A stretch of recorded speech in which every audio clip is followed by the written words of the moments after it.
Hello there, my name's Brandon and I make pictures out of tiny squares. And for about the past week, I've been playing Black Myth Wukong, setting out on the first steps of my journey to the west to recover the lost relics and become one of the monkeys of all time. I jumped into this game completely blind, and while I initially hoped it to be a relatively manageable romp through an ancient jungle while vibing to my own curated playlist that was tailor-made for the experience, in actuality, the game has revealed me for the naive little monkey that I am, with just about every boss encounter resulting in me being rendered into a fine coconut jelly. So, while I resolved my skill issue, I thought I'd take a break and make some pixel art that reimagines Black Myth Wukong in a kind of 16-bit style. Perhaps it'll be a happy, cartoony place to escape into for a while I get good and plot my revenge on the next boss. So let's get to it.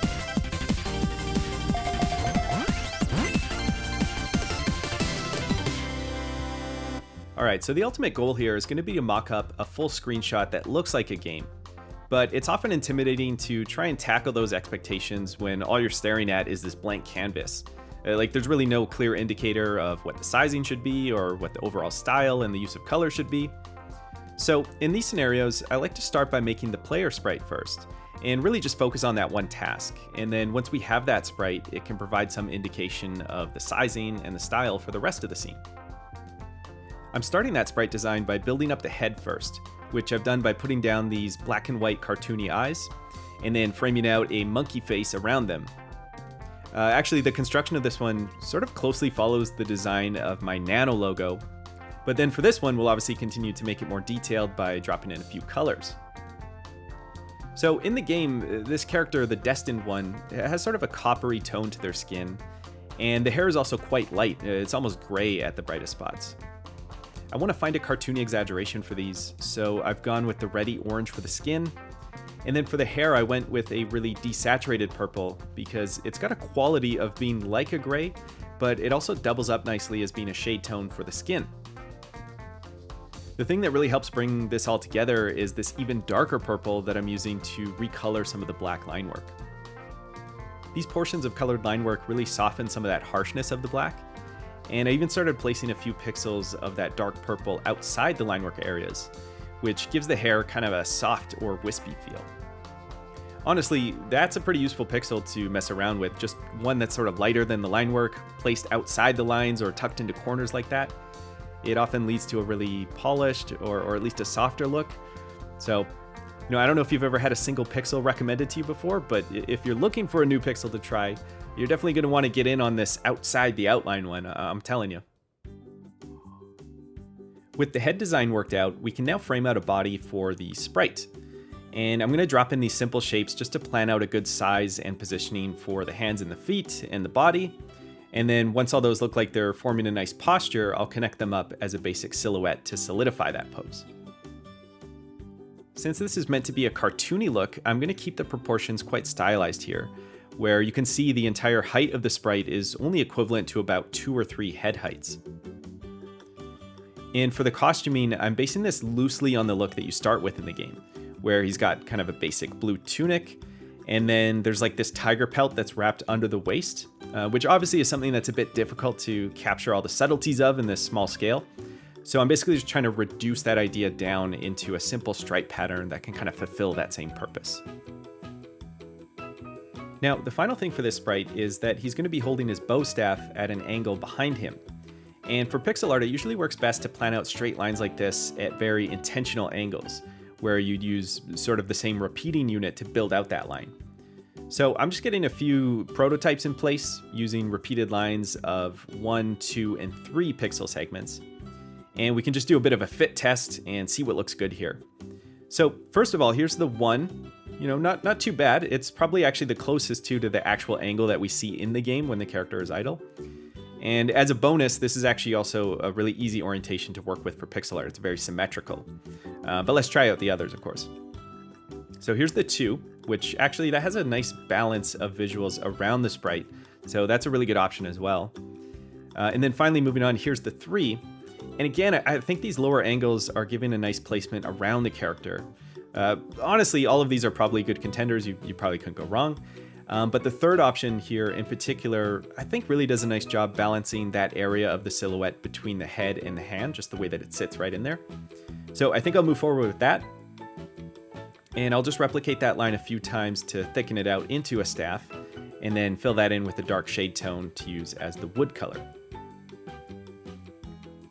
I'm realizing now though that the other complicating factor in finishing out the sprite is going to be the placement of his tail. I think it makes the most sense to orient the tail in a way that fills out sort of the top left portion of the silhouette. You know, it's always sort of tough when you've got competing or overlapping elements like this, but at the very least, the actual silhouette itself is still readable. There's still space for all this.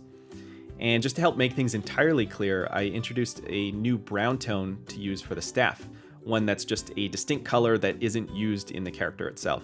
And I think that really helps set it apart even more. All right, so we've got our character sprite and he's looking good. And so now we just need literally everything else, right? Well, as a start, I framed out the character onto a canvas size of 240 by 135 pixels. I chose that exact sizing because it's able to scale up perfectly into 1080p, which means I can easily full screen the artwork in this video when it's all done. But beyond that, just by eyeballing it, it does look like it's a fair amount of space for everything that I'm hoping to design here. But just to be sure, we can kind of rough in a loose plan for the scene here. So there's obviously going to be the ground that they're standing on. Then in the background, I'd like to put a bit of a rocky cliff wall along the whole thing. In the foreground, there can be some trees, you know, maybe bamboo would be a fitting look for this. I also think it'd be really cool if we could have some of that foliage poking in from above. Just something to create kind of a canopy that kind of vignettes or like closes in the scene to make you feel like you're inside the forest. Maybe a couple vines hanging down would kind of help for that too. In the distance, there could either be a temple or some kind of gate, and I've got a few reference screenshots from the game that we can pull from for that kind of thing. And then I'd obviously like to put one of the bosses from early on in the game here, and perhaps if you played the game, you can maybe start to guess who that's going to be already. This guy was actually the exact moment that I knew this game wasn't going to be a walk in the park, but we'll get into that later. And finally, I guess there'll be some other additional, you know, gamey kind of elements like the HUD, the life bar, the abilities, those sorts of things. So that looks like it'll fit all right, and that's the plan, that's the laundry list. And I think if we just sort of go, you know, one element at a time, it'll eventually build itself up into a complete pixel art scene. So let's give it a shot. My plan for the rock wall running across is going to be to create just a small piece of it that can be used as a big tile that'll get repeated until it fills the entire width of the screen. I turned on this 8x8 grid just to help visualize the blocking for this. And I'm creating a rough edge along the top of it that's just got a few dips in it, but then it always returns to that same level on both ends so that it can meet up perfectly. And for the actual inner detailing, I'm going to start by dropping in large patches of shadows and some thinner line work that kind of chops up this space into individual rocks of different sizes and shapes. I dialed in a lighter tone to use for highlights, and I'm painting these toward the tops of each rock just to mainly be catching the light from above. And then, of course, to balance that out, we'll put in some shadows along the bottoms and the sides. And with both of those in action now, it really starts to create more dimension for each rock. I feel like this is still looking a bit too segmented though, so I'm going to try blending it together with some dithering, just a bit of checkerboard action on the faces and in some of the transitions between the rocks. And I like how it also is kind of suggesting this idea of like a rough, rocky texture, or even kind of like a mossy appearance when you place the dithering on the rock faces themselves. So let's see how that tiles together across the scene. And it's doing all right for the most part, but you can definitely notice an awkward seam line to it. So I'm just going to patch over that and see if we can make it look a bit more natural. The other thing I'm playing with at this time is the color. So in the game, there's quite a mossy green appearance to the rocks in this area. So to achieve that, I just popped open the hue saturation slider and tried to lean everything into kind of that green tone. Honestly, this color choice is something I'm going to continue battling with as this piece continues to take shape. So just be prepared to maybe constantly see the rock faces subtly change color as we move through the rest of this. For this grass that's going to sit in front of the rocks, I've started from a zigzaggy sort of silhouette and then painted individual blades of grass or clusters of grass into it. I finished it with some highlights and a couple flowers. And this is all currently using the same palette of greens that came from the rocks, by the way, just to keep it simple and to see if they'd look all right sitting together in the same colors like this. Once again, this is going to take the approach of just having made that small piece or tile that can be repeated out across the whole scene. And I didn't keep it as calculated as the repeat with the rocks was. I just kind of eyeballed it actually, which is perhaps a bit lazy, but I actually figured if anything, it'd probably just make it look more organic if it wasn't so perfect, you know? Yeah, you know, I'm not lazy, I'm organic. You can see here as well, I actually figured if I just duplicate the entire grass piece and offset it a little, it makes for a really nice foreground element that kind of leaves this pathway for what could be the walkable area for the player. So that's another one of those organic elements that fell into place quite nicely as well. Now, a lot of times when you're making a full artwork like this, you end up having to make stuff that's necessary for the scene, while also being something that's completely new artistically to you that you haven't faced before. And one of those sort of elements for me this time was actually the bamboo. So being a bamboo noob, as we're called, my approach was to kind of break it down into just these super simple elements of a segmented stick, and then a singular leaf design that I could just copy around the stick to fill it out. At this point, I was just kind of testing the waters in a way that was only intended to be a proof of concept kind of, where I just made one singular version of the bamboo, and I thought, you know, let me see what happens when you start to place those around the scene, just kind of copy and paste them. And then I'll come back and maybe make a few different variations and have some artistic variability to it and that sort of thing. But as I started to fill it out, I found that once they're overlapping each other in different ways, or, you know, maybe you flip a few of them to the mirror image, you start to lose track of the fact that they're all the exact same piece. And when you just take it in on a broad view, I feel like they all kind of work in fulfilling that function of just having foliage dotted around the scene. I even tipped a few upside down and made them into that canopy foliage. And so it was simple, but I think I'm just going to run with this for now. So, you know, I'm an honest guy. I've fully admitted this secret to you already. But, you know, if I hadn't told you, perhaps I like to imagine this otherwise could have been a very successful bamboozle on my part, as it were. In all honesty, though, one thing that needs to be considered while this environment is all coming together is just the way that the coloring and the style of these elements are creating a sense of depth. Or in this case, perhaps there's a lack of depth that's going on. See, right now, the foliage and the rocks are all basically hitting one note. There's just a lot of green here already. And the thing that's kind of bringing this to my attention is just from making the sky backdrop here, where I started to play with a few different blue tones.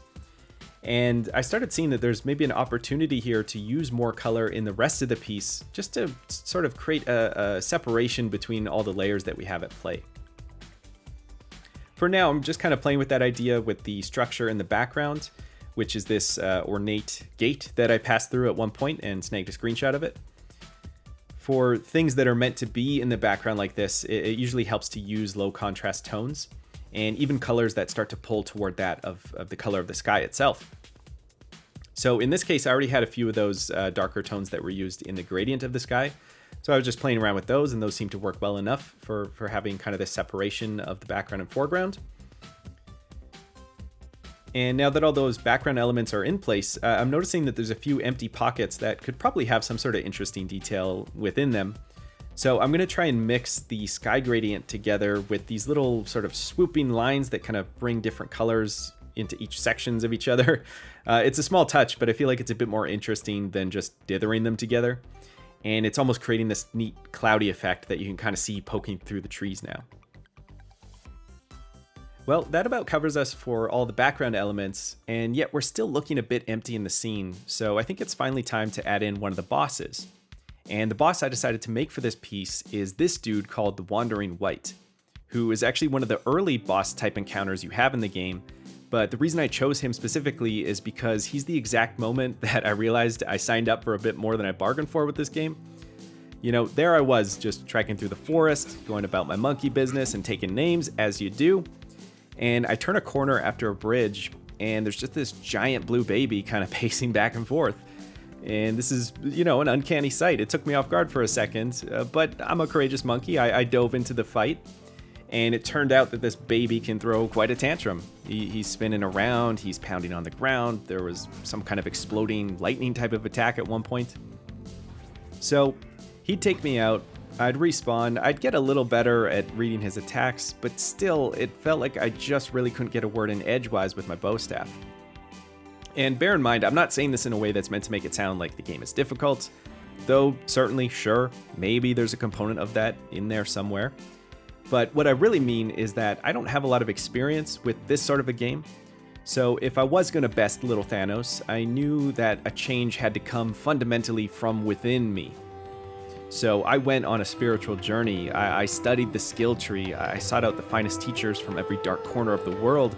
I became a master spellcaster of the one and only spell I had because it was so early in the game still. And then I still couldn't beat him. Couldn't do it. But despite all of that, I was still enjoying my time with the game, and I'm determined to excel in a game where you play as a monkey with a bow staff. In fact, it's been a lifelong goal of mine ever since the game came out less than 2 weeks ago. And that led me here, to taking a breather and making this artwork. At least if I wasn't able to best Boss Baby in the game, I could at least best him in pixels. So I started making this artwork, and I began planning out the video work around it. And the best part about all of this was that at some point I thought I might as well just make another attempt in-game, and I'd record the run and I'd at least be able to use that as B-roll of me getting beat down in order to tell the story of the inspiration here. And on that exact run, perhaps the stars aligned, perhaps it was just the added pressure of knowing that I was recording it, I actually won that exact fight. So I'm sorry, I only actually have footage of a clean and highly skilled run through of this boss, and not one of me getting beat down. And you know what? Maybe that's just the way it's gonna be from now on. Maybe I'm just a first try zero deaths kind of guy from now on. Maybe. Oh, who? The white clad noble? 2. He's got 2. Oh, well, no. I mean, okay, I guess. Sure. Anyway, at this point, we're winding or wandering down toward the finish line of this piece, with the final additions being the HUD elements, which I'm adapting from their appearance in the game. And I want to jump ahead though and show you the final piece, and I'll come back after that to talk about how I brought some of that coloring together. So let's go ahead and take a look at the 16-bit Black Myth Wukong. Here we go.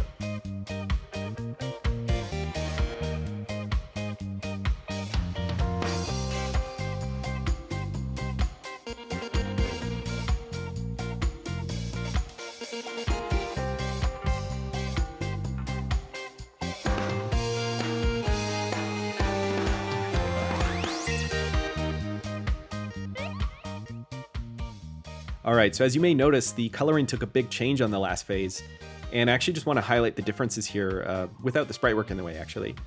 So this is what we had originally, with the main sort of green cast to the whole thing and just the touch of blue in the background. And then here's where I brought it to for the final version. I dialed those rocks back toward gray, just to differentiate them from the trees. The grass up front I made a little brighter, and some of the foliage now has slight shading differences. There's darker sections and lower contrast sections, and the effect of all this is more of a feeling of depth and clarity, and some nice vibrancy too, which I happen to prefer for this interpretation. But we'll close this out with some CRT time, and I'd like to dedicate this to the Wandering White for being the first of, I'm sure, many difficult battles. And good luck to all of you out there who are playing through as well, and thank you for watching, and take care and keep it square.